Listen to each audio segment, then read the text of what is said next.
Berlatar pada malam Thanksgiving atau Hari Syukur Nasional yang biasa dilakukan oleh budaya di Amerika Serikat, kisah diawali dengan memperkenalkan seorang sheriff bernama Eric yang sedang mengunjungi salah satu rumah pasangan suami istri, yaitu Mitch dan Amanda. Kebetulan, Eric berteman baik dengan mereka berdua dan datang ke sini untuk memberikan kue pie sebagai hadiah di malam perayaan ini. Wow. You baked this. Hey Mom, remember Eric? Happy Thanksgiving. Karena Mitch adalah seorang manajer di sebuah toko swalayan terbesar di kota ini, ia pun izin tidak bisa ikut makan malam dengan mereka semua, apalagi sedang ada diskon besar-besaran khusus malam Thanksgiving, sehingga Mitch pun langsung berangkat saat itu juga. Black Friday starts on a Thursday now, even in Plymouth. Beralih ke rumah lain, lebih tepatnya rumah seorang pria bernama, kita panggil saja si Juragan, yang merupakan pengusaha kaya raya sekaligus pemilik toko swalayan tempat Mitch bekerja, di mana si Juragan sendiri memiliki seorang putri yang masih gadis bernama Jessica, yang kebetulan akan keluar nonton bersama dengan pacarnya bernama Bobby, termasuk kawan-kawannya yang lain. Dan inilah Right Mart alias toko swalayan terbesar di kota ini yang sedang mengadakan diskon besar-besaran, sehingga banyak sekali orang yang berbondong-bondong untuk membeli berbagai peralatan dengan harga murah, sehingga dengan karyawan Mitch yang jumlahnya masih bisa dihitung pakai jari, akan cukup sulit bagi mereka untuk menahan orang-orang yang tidak sabaran ini. Everybody, be patient. Store opens in 10 minutes, so get your waffle iron. Come on, man, it's a pizza oven. Where do you think it goes? Kembali ke Jessica dan kawan-kawan yang terjebak macet tepat di depan swalayan milik ayahnya, di mana salah satu teman bernama Evan yang sedang butuh ponsel baru pun memutuskan untuk singgah sebentar di toko tersebut untuk membeli ponsel baru yang dibutuhkannya. Guys, we need to do this quick, okay? 5 minutes. Hey, one second. Hey, man. Di situ Jessica tak sengaja bertemu dengan Rian, salah satu teman sekolahnya yang ternyata diam-diam naksir kepada Jessica. Namun karena Jessica sudah punya pacar Bobby yang merupakan atlet baseball kebanggaan sekolah, Rian sepertinya tak punya kesempatan untuk mendapatkannya. Hey, she's all set, Ryan. Come on, let's go. Karena Jessica adalah anak dari sang pemilik toko, ia dan kawan-kawan pun bebas masuk lewat jalur khusus tepat saat Eric dan Amanda datang untuk mengantar makan malam kepada Mitch yang tidak sempat makan bersama, di mana kekacauan pun mulai terjadi ketika salah satu teman Jessica yang polontong dengan sengaja membuat iri semua orang dengan membeli barang duluan, sehingga orang-orang yang melihatnya pun semakin tidak sabaran dan mulai menerobos pagar pembatas. Hey, get it open, everyone. Dan ya, semua orang pun memadati kaca swalayan sehingga membuat Mitch dan para karyawan mulai kepanikan, yang ketika orang-orang saling dorong satu sama lain, tiba-tiba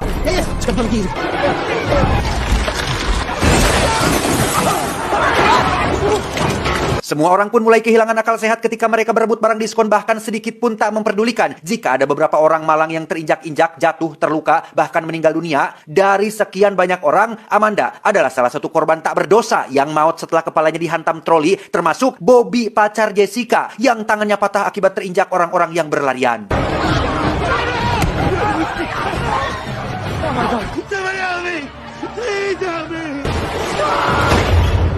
Satu tahun kemudian, seperti tidak kapok dengan kejadian di tahun sebelumnya, di tahun ini, tepatnya di hari Thanksgiving, si Juragan kembali mengadakan event diskon besar-besaran di tokonya. Tentu saja hal itu menjadi pro kontra di kalangan masyarakat, yang salah satunya adalah Mitch yang menolak event tersebut, mengingat Amanda, istrinya, maut di tahun sebelumnya. Shouldn't be open at all. You and your entire family need to go to prison.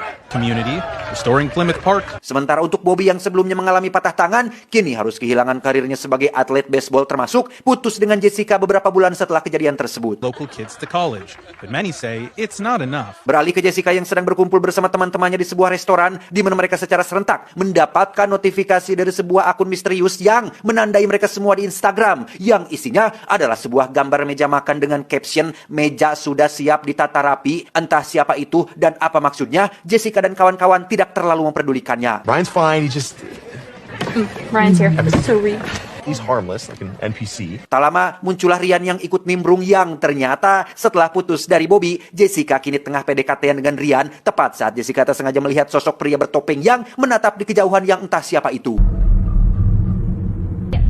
can I do the vanilla fresh? Beralih ke tempat lain, lebih tepatnya kepada seorang pria misterius yang sedang menatap layar laptop. Di situ ia melihat kembali kejadian tahun lalu dan memandangi seorang wanita yang merupakan pelayan di restoran tempat Jessica dan kawan-kawan berkumpul saat ini, yang ternyata si pelayan tersebut ikut terlibat dalam kekacauan yang terjadi pada kejadian tersebut.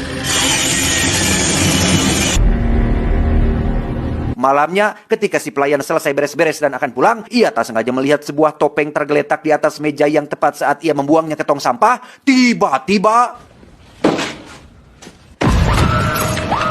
ya, muncullah sosok bertopeng yang berhasil melukai tangannya. Beruntung ia berhasil kabur ke dapur dan mengunci diri dari dalam. Sempat akan menghubungi 911, ponselnya tak dapat dibuka akibat tangan dan wajahnya penuh dengan darah. Sehingga setelah situasi dianggap sudah aman, si pelayan pun bergegas keluar dan pergi ke parkiran. Yang tepat saat si pelayan sadar jika kunci mobilnya tidak ada, muncullah sosok bertopeng yang sudah berada di mobilnya dan langsung menghabisi si pelayan dengan cara menabraknya ke tempat sampah.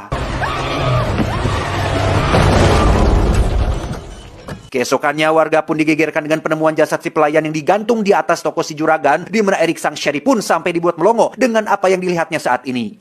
Oh my God.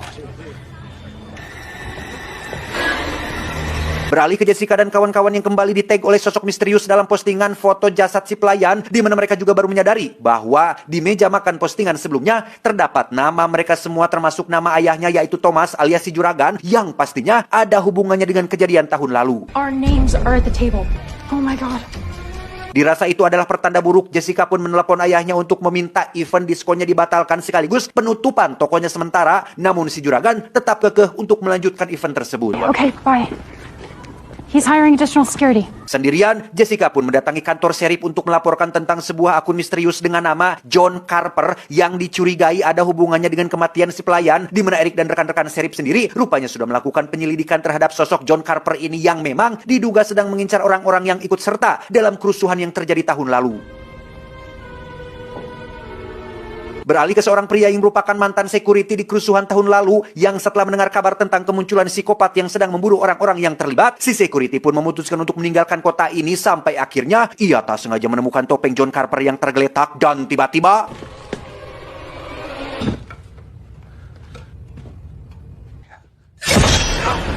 ya, sosok John Carper pun langsung menghabisi security dan memotong mastakanya alias kepalanya yang langsung ia masukkan ke dalam sebuah tas. Lantas, dibawalah potongan mastaka itu ke tempat persembunyiannya untuk diletakkan pada sebuah piring dengan nama si security. Berikut potongan awak si pelayan yang juga sudah ada di sana lebih dulu. Kembali ke Jessica yang baru bangun tidur dan langsung dikejutkan oleh postingan John Carver yang menandainya dalam sebuah foto berisi mastaka si security dan jasad si pelayan, sehingga ia dan mantan pacarnya yang bernama Bobby pun langsung pergi ke kantor sheriff untuk menemui Eric dengan membawa serta bukti-bukti foto dari rekaman CCTV tahun lalu. There's one more. Jessica dan Bobby curiga bahwa pelaku yang saat ini sedang mengincar mereka semua adalah sosok pemuda bernama, kita panggil saja Samsul, yang merupakan orang yang memulai kerusuhan pada malam kejadian. Namun itu semua hanyalah sekedar kecurigaan saja yang memang tidak ada bukti kuat bahwa dialah pelakunya.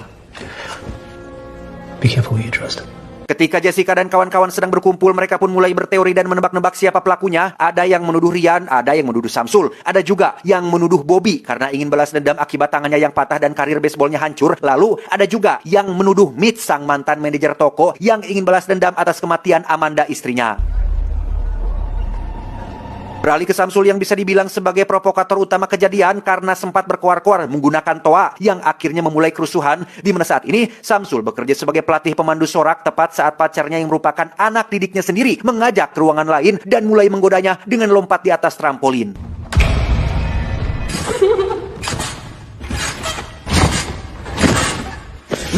Dan ya, John Carver pun memelintir leher Samsul tanpa si pacar menyadarinya, yang tak lama setelah itu, John Carver pun mulai menusuk pisaunya ke trampolin hingga membuat si pacar maut akibat beberapa tikaman di tubuhnya.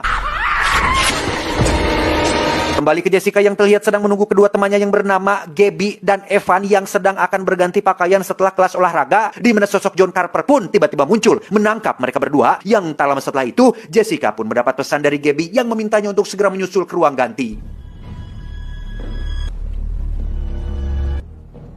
Gabs! Dan ya, Jessica menemukan ponsel milik Gabby tergeletak di atas troli plastik yang tepat saat ia sedang mengambil ponsel tersebut, tiba-tiba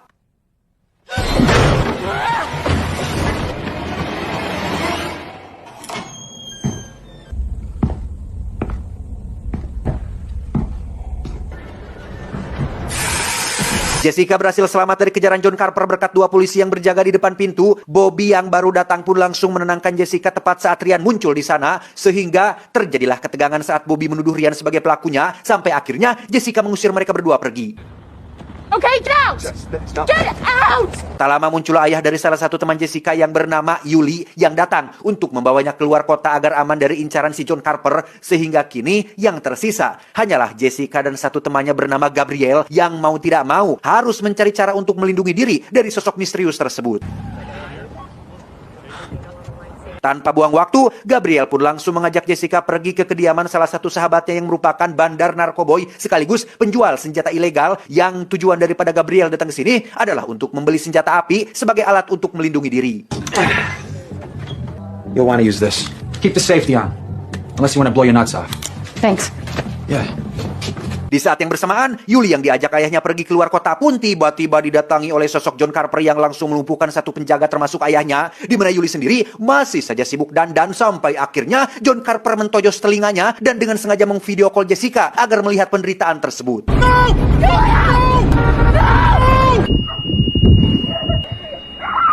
Dengan cepat Jessica dan Gabriel pergi ke rumah Yuli, yang setibanya mereka di sana, John Carper terlihat sedang mengancam akan menghabisi Yuli, yang karena Gabriel belum mahir menggunakan pistol dan lupa melepas kunci pengamannya, John Carper jadi punya kesempatan kabur setelah melemparkan Yuli ke pemotong kayu yang membuatnya maut saat itu juga.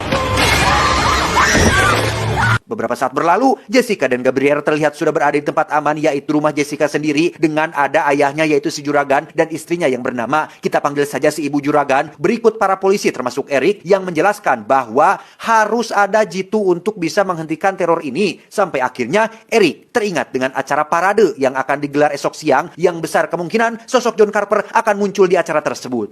Tomorrow, John Carver is going to go down. Keesokannya, Jessica terlihat sedang bersiap untuk mengikuti acara parade, termasuk Eric dan para polisi yang akan berjaga di sekitaran lokasi, di mana si bandar narkoba yang juga ikut parade pun tiba-tiba muncul untuk memberikan sebuah cincin keberuntungan yang dipercaya dapat melindungi orang yang memakainya.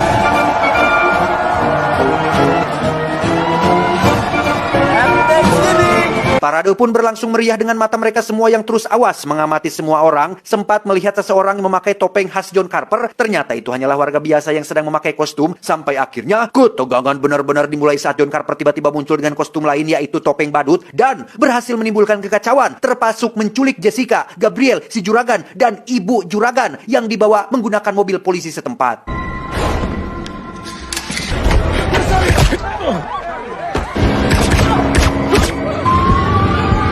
Sadar-sadar, Ibu Juragan sudah dalam posisi terlentang di atas meja dapur dengan John Carper yang berniat untuk memanggangnya. Lengkap dilumuri menggunakan minyak nabati serta garam salt bae. Dengan masih berpura-pura tidur, Ibu Juragan pun menunggu kesempatan yang pas agar bisa lari tepat saat si John Carper sedang menyalakan ovennya.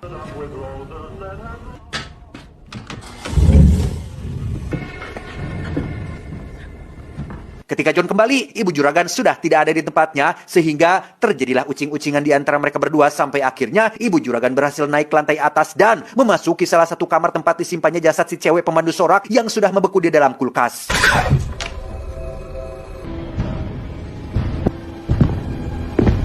Mendengar langkah kaki John Carper, Ibu Juragan pun langsung bersembunyi di balik dinding dengan tangannya yang sudah siap menyerang menggunakan botol. Yang tak lama setelah si John pergi, tiba-tiba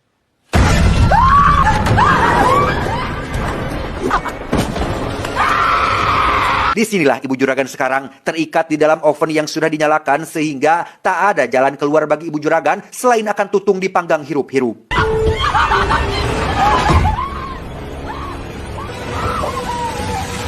Beberapa jam kemudian, akhirnya Eric dan para polisi berhasil menemukan lokasi tempat si John melakukan siaran langsung, di mana tim SWAT langsung dikerahkan untuk melakukan misi penyelamatan.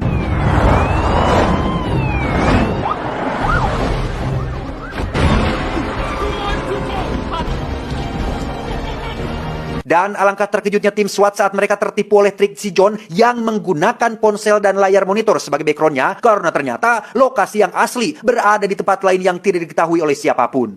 He's using a new cell. Kembali ke Jessica, Gabriel, si Juragan, Evan, dan Gabby yang sudah berada di meja makan yang sama dengan para korban, termasuk dihidangkan dengan menu Ibu Juragan yang sudah matang dan memaksa mereka satu persatu untuk mencicipinya. Gather round the table, everyone. You might want to let that breathe. So nice to all be together again on Thanksgiving. Karena acara ini disiarkan secara live di Instagram, John pun menghabisi Evan agar live streamingnya lebih seru dan menarik, di mana Jessica sendiri baru sadar jika cincin pemberian si bandar narkoboy ternyata adalah cincin khusus yang punya mata pisau yang biasa dijual di online shop, sehingga Jessica dapat membuka ikatan kainnya menggunakan cincin tersebut. Too bad you won't be alive to see it. Watch this video. Secara pelan dan rapi, Jessica berhasil melepaskan ikatannya termasuk mengopernya kepada Gabriel yang berada tepat di sampingnya, sehingga dengan postur tubuhnya yang kekar, Gabriel menantang John untuk bertarung agar Jessica bisa kabur dan mencari pertolongan.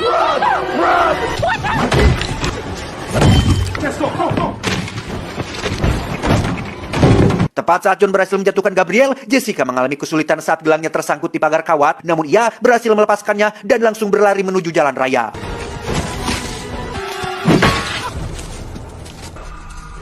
Setengah jam berjalan, sampailah Jessica di jalan raya dan secara kebetulan menemukan Sheriff Eric yang sudah tergeletak di sana, di mana pada saat yang bersamaan, Jessica melihat sosok yang masuk ke dalam bangunan yang ketika ia mengikutinya, Jessica akhirnya mengetahui fakta yang sebenarnya bahwa ternyata sosok John Carper yang selama ini meneror kota adalah Bobby, mantan kekasihnya sendiri. Sheriff Eric tiba-tiba muncul dan menyuruh Jessica untuk keluar, sementara ia akan mencoba menangkap Bobby hidup-hidup agar bisa dibawa ke kepolisian. Sayang, usaha Sheriff Eric gagal yang membuat Bobby kabur menghilang. Yang tak lama setelah itu, muncullah para polisi yang datang untuk membantu melakukan pencarian. Tak lama kemudian, detektif kepolisian pun datang memberitahu tentang kabar Gabriel, si juragan, dan lain-lain yang sudah dievakuasi dan saat ini sedang dilarikan ke rumah sakit untuk mendapatkan perawatan. Selain itu, mereka juga berhasil menemukan beberapa barang bukti yang salah satunya adalah ponsel milik John Carper yang dipakainya untuk live streaming. Logged into the John Carver account. Karena mimpi buruknya sudah selesai dan tinggal menunggu pihak kepolisian melakukan pelacakan terhadap Bobby, Jessica pun bisa bernapas lega. Apalagi ada Sheriff Eric di sampingnya yang bersedia menjaganya sampai situasi kembali kondusif. See you at the hospital. We'll be there in a minute. See you there. We'll see you there.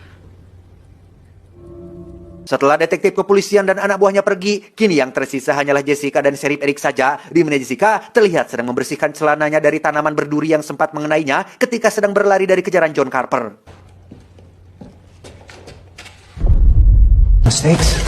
That's how they get caught. Dan alangkah terkejutnya Jessica saat melihat celana Sheriff Eric terdapat tanaman berduri yang sama seperti yang baru saja ia bersihkan, sehingga betapa syoknya Jessica dan Anda semua yang menonton saat mengetahui fakta yang sebenarnya bahwa sosok John Carver asli bukanlah Bobby, melainkan Sheriff Eric yang selama ini pura-pura baik padahal dialah pelaku sesungguhnya. Jess, you okay? Tak lama, Sheriff Eric pun akhirnya sadar akan tanaman berduri yang menempel di celananya, termasuk menyadari akan Jessica yang sudah mengetahui siapa dia yang sebenarnya, sehingga karena sudah kepalang ketahuan, Sheriff Eric pun mengunci pintunya dan akan menghabisi Jessica di tempat tersebut. Jessica yang pintar pun diam-diam mengambil ponsel yang jadi barang bukti, kemudian sok-sok bertanya alasan kenapa Sheriff Eric melakukan semua ini, yang ternyata semua aksi keji ini dilandasi oleh balas dendam atas kematian Amanda yang merupakan istri dari Mitch sahabatnya. Lantas John, apa hubungannya dengan Eric? Kenapa ia sampai nekat berbuat sejauh ini hanya untuk membalaskan dendam kematian istri orang lain? Ya, rupa-rupanya tanpa sepengetahuan sahabatnya yaitu Mitch, si manajer toko, Eric diam-diam selingkuh dengan Amanda, bahkan sudah akan memiliki calon bayi yang saat itu masih dalam kandungan dengan usia kehamilan 2 bulan. Dan memang Amanda berniat cerai dengan Mitch untuk hidup berdua dengan Sheriff Eric. I'd love to keep chatting now. I gotta take care of some loose ends. Jika saja pada malam itu Jessica dan kawan-kawan tidak masuk ke toko melalui jalan belakang dan membuat semua orang marah terhadap kelakuan mereka, mungkin saat ini Sheriff Eric sudah hidup bahagia bersama dengan Amanda, sehingga untuk membalas kesakit hatiannya, Sheriff Eric menyamar sebagai sosok John Carper untuk menghabisi semua orang yang terlibat pada kejadian tahun lalu, termasuk si juragan sebagai pemilik tokonya. What are you thankful for? The service in here. Dan ya, semua yang diucapkan oleh Sheriff Eric barusan ternyata disiarkan secara live di Instagram, sehingga Eric yang sudah kepalang tanggung pun langsung menyerang Jessica tepat saat Bobby muncul untuk menyelamatkannya.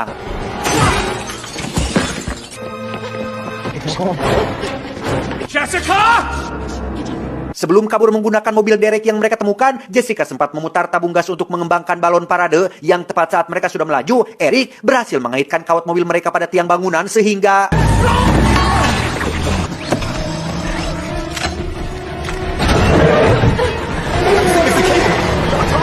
Pada detik-detik krusial itulah, Jessica langsung mengambil senjata milik Bobby dan menembak balon parade yang sudah terisi penuh dengan gas sehingga Eric pun ikut meledak bersama dengan balon gas tersebut.